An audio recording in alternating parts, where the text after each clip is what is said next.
Good morning, everybody. This project is about the complex necklace for art metals and jewelry year one.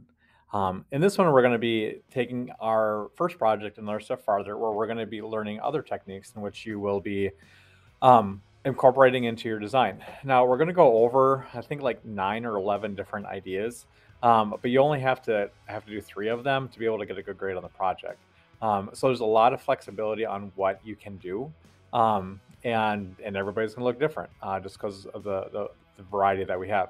So I'm gonna kind of explain the worksheet, and then I'm gonna show you a series of different tutorials on how to do these, so you can have a better idea of which one we're talking about.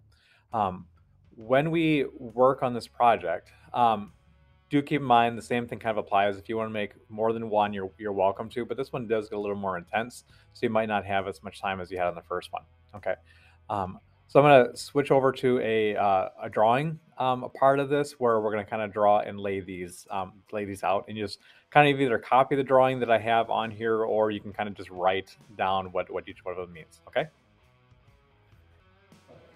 Let's talk about the multiple strings. So different lengths. With this one, it's just kind of the way it is drawn there, is that you'll have multiple strands, like it says here, but you're going to go over and have different lengths. So this is a little bit shorter around the neck, because your neck would be something like this. This is not the best drawing in the world, but you know, something like that. Okay, put some armpits in there. Okay, so different lengths. Braid, seed beads only. So on this one, it's very time consuming. So this is one of those exceptions. So I'm just going to draw kind of a wiggly line this way, and then like another one in there. So usually braids, typically you have 3 strands of it.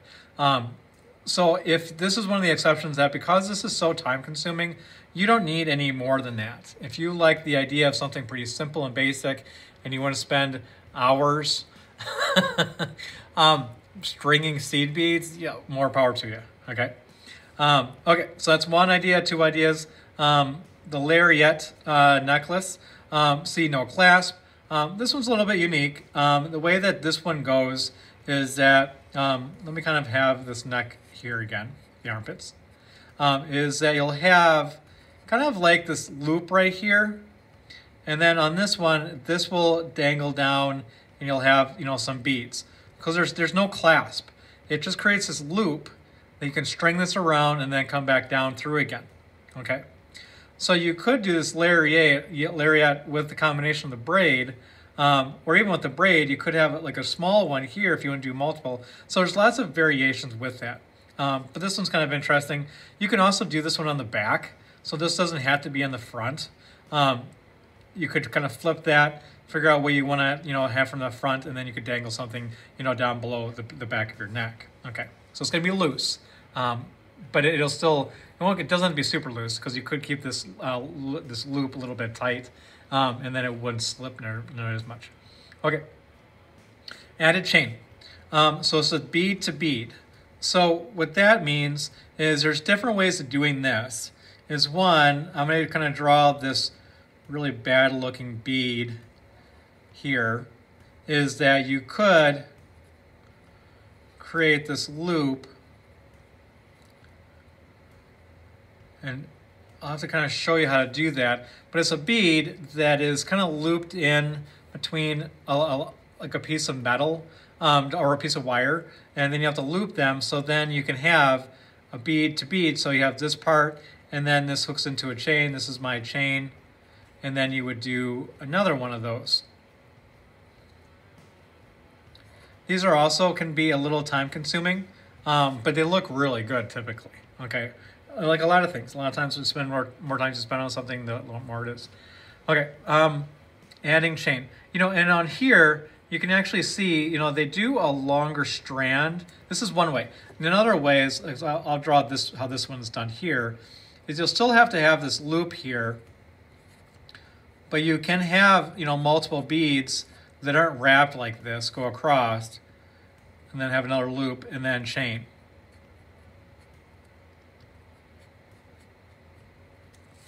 So this one does a nice job. So this is one way, this is another way I'm doing it. Tail, so again, we're gonna have our person here, get their armpits in there. And this is not a beard. This is just the back of somebody's hair. Is that you could have a chain. Right now I have a clasp right there, and I could add a small chain with a bead that dangles down, you know, and this right here could be the chain. So that's another thing you could add on to it, okay? If you've liked any of these so far, I mean, definitely circle it, okay? So you have an idea of, well, it's like actually kind of like, I like that idea. I don't know what I'm gonna do yet, but I do like that idea. So maybe start circling a few of these. Earrings. Even if it's a necklace that's not meant to have an earring, if you want to do it just to get the practice on there and to get a better grade, because you need 3 different ideas, that's fine. Okay. And if you so just kind of keep that in mind. We do have different kinds of earrings. You know, we have that shepherd's hook. We also have an ear wire, so you have to kind of figure out which one you want. But this is like the shepherd's hook look. And then the dangle part on this is just, you might have, kind of gets in head pins a little bit, but you might have a head pin here. And that would have different lengths, okay? Another one, just keeping this real basic, is you could just dangle 5, 6, or 7 chain segments, you know, and that'll look kind of cool. You know, these chains here should match whatever chain you've added in. And we have lots of varieties of different kinds of chains, you know, that you're supposed to kind of cut in different sections, okay? So we have those 2. Head pins, kind of talking about here, head pin, remember, is just, it's a piece of metal, looks like this. So it's just a piece of wire with a flat bottom. There's also eye pins. I don't think we have any, although we might. And I can get some, I think, over at Walmart if we needed to. It has like a hoop here, and then you can go in and you could add things onto it. Head pins can be put onto earrings, but it's also put onto necklaces, where you might have a necklace like this, head pin, and then maybe you know, some smaller ones right around there. Okay. This one goes over here. So dangle 1, you know, it's just emphasizing just 1, and this is dangling multiple ones. Okay, suspending beads. Okay, this gets into the crimp bead. The crimp bead is just a bead that's metal. You know, it's in the findings container. You know, and it's gold and silver. I think they have black as well. But it's just a thin piece of metal that you squeeze, you know, with your needle nose pliers. And there's also a crimper, a special pliers you can use for it. But it's going to crimp onto the string that you're going to be adding this on, because you're going to be using a wire, a braided wire for this. Okay, so we're not using fishing line. So it's, once you crimp that onto that metal wire, which is a braided wire, it's not going to move at all. So it's going to be able to suspend beads. So I might have this necklace here. I might have bead, bead, bead, bead, bead, bead, and then I'm going to put a line like this, because I have a crimp, and then I'm going to go up maybe about an inch or 2, and then do bead, bead, bead, bead, like that. So this exposes the color of the wire that's for your necklace, okay? And they look pretty good. This is a very common one. Combined strands. So this is one where you might have 3, you know, strands going across. Remember, you have, you know, like up here, you have 3 different kinds. Is that you might have like a big bead here that all 3 lines go in. And then you might have same thing over here.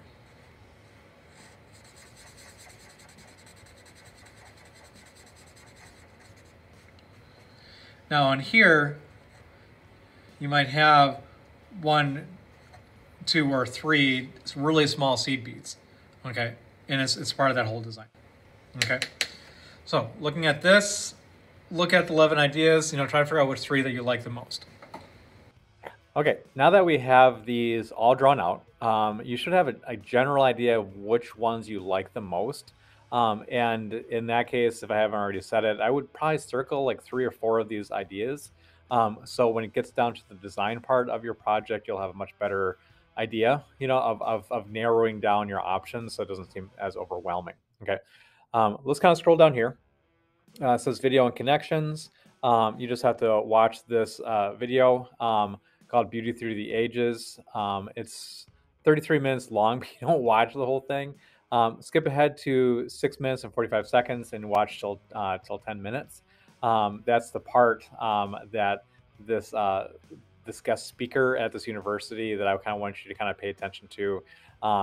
It was kind of the most important, and like, obviously you can watch the whole thing if you want to. I don't know if I've even watched the whole thing, but that first part was what I was kind of going for. Next one says, how does your culture influence your personal choices in selecting jewelry to wear? People get kind of confused a little bit on this question because they don't understand what culture means. Culture is everything about you. Everything that influences you. So it's your family dynamics. It's your beliefs. It's your music you listen to, the things that you do in your spare time, video games that you play, foods that you eat. Everything that encompasses your personal world is your culture. Okay, so how does all of that influence your personal choices in selecting jewelry to wear, or even in some cases not to wear? Some of you might not wear anything. So what is it about that? That you just not, or maybe you never considered it. Maybe you are really into playing video games, and maybe there would be some kind of a pendant, that would have a marker of one of the teams that you play, or that your favorite character, and you might actually say, I would actually probably wear that. So even that's influencing you because of your connection with an image of a video game that you wear around your neck as a way of remembering or having a passion for, a certain part. Okay. Next part. What is the connection? Describe the significance of a piece of jewelry you wear, or someone you know if you don't wear anything. Why do you or they wear it? And how long have they worn it?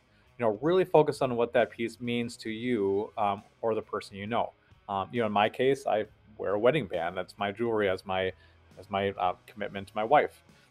So that's kind of what that's what our culture kind of does is for us. There are other cultures that don't have that as a in a marriage bond like that. Scrolling down more, evolution to design, your initial drawing. Design your necklace. Make sure to include 3 techniques on the first page. We've talked about that. Be sure to also include 3 different kinds of beads. Same idea from the first one. So you just can't all be one bead. It has to be 3 different vials that you pick it from. Come up with a meaning for your piece of jewelry. What could it mean and symbolize to you? So come up with a meaning for your piece of jewelry. So first design something, and then come up with a meaning behind it. This is more than just make something pretty, but we try to have these connections, that we build to take our artwork, another step farther. Okay, so come up with, a meaning for that piece. Final sketch. Sketch out your final design. Write down 2 changes you made from the original design. Explain why the changes were made. So on that one, let me scroll down here for a second. Yep.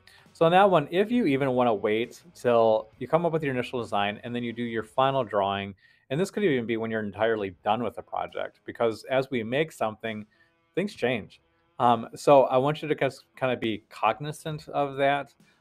So you're aware that's just kind of the evolution, of art and design. It's just that you have these initial ideas, and you got to be flexible, because things don't always turn out how you want them to do, and sometimes your ideas will take you down paths you never even thought about.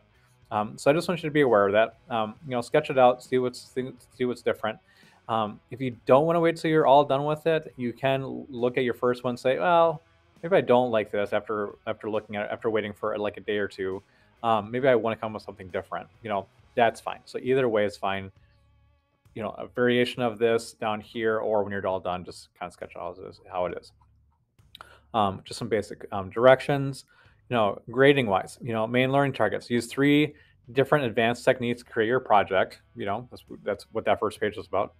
3 or more different types of beads in your symmetrical design. Nothing new there. necklace is secure with matching findings. Nothing there.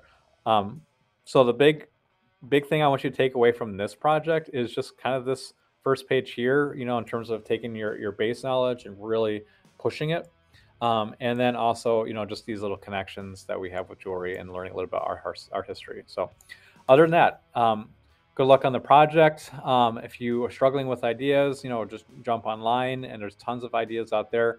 Not everything you can do is going to be on there. So while you're learning like 9 or 11 different ideas on here, it doesn't mean that there's a lot more that we could do. We're just limited on what we have. So, okay, other than that, just let me know if you have any questions and good luck on the project. Thanks.